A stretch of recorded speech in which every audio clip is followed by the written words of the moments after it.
ప్రస్తుతం ప్రపంచవ్యాప్తంగా కోట్లాది మందిని ప్రభావితం చేస్తున్న ఆరోగ్య సమస్యల్లో డయాబెటీస్, షుగర్ వ్యాధి ఒకటి.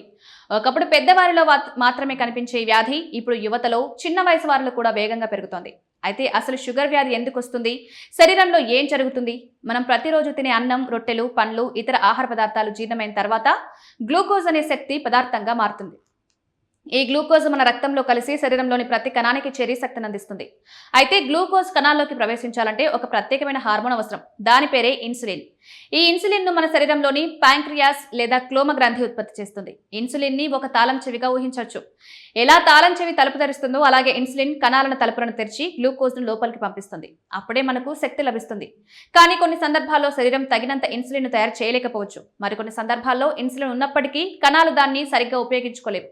ఫలితంగా గ్లూకోజ్ కణాల్లోకి వెళ్లకుండా రక్తంలోనే పేరుకుపోతుంది. ఈ పరిస్థితినే డయాబెటీస్ లేదా మధుమేహం అంటారు.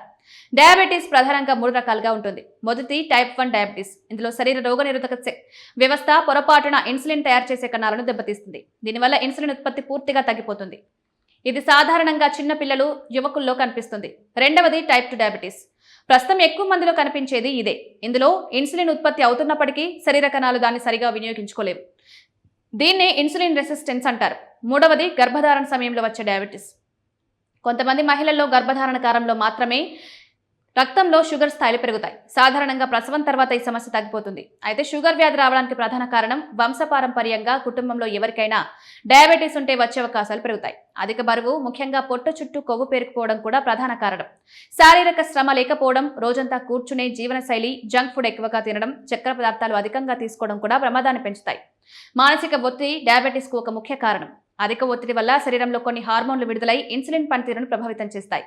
షుగర్ లెవెల్స్ పెరిగినప్పుడు శరీరం కొన్ని సంకేతాలు ఇస్తుంది. తరచుగా మూత్ర విసర్జన, ఎక్కువ దాహం వేయడం, ఎప్పుడూ ఆకలిగా అనిపించడం, కారణం లేకుండా బరువు తగ్గిపోవడం, కంటి చూపు మసకబారడం, చేతులు కాళ్ళలో తిమ్మిళ్లు రావడం వంటి లక్షణాలు కనిపించవచ్చు. ప్రస్తుతం డయాబెటీస్ కు శాశ్వత చికిత్స లేకపోయినా సరైన జీవనశైలి ద్వారా దాన్ని సమర్థవంతంగా నియంత్రించవచ్చు.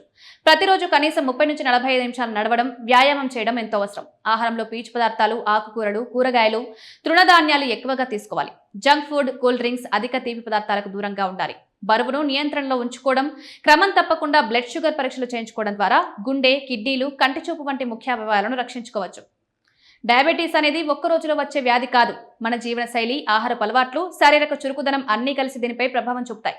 కాబట్టి ఇప్పటి నుంచే ఆరోగ్యకరమైన అలవాట్లు అలవర్చుకుని షుగర్ కు దూరంగా ఉండండి.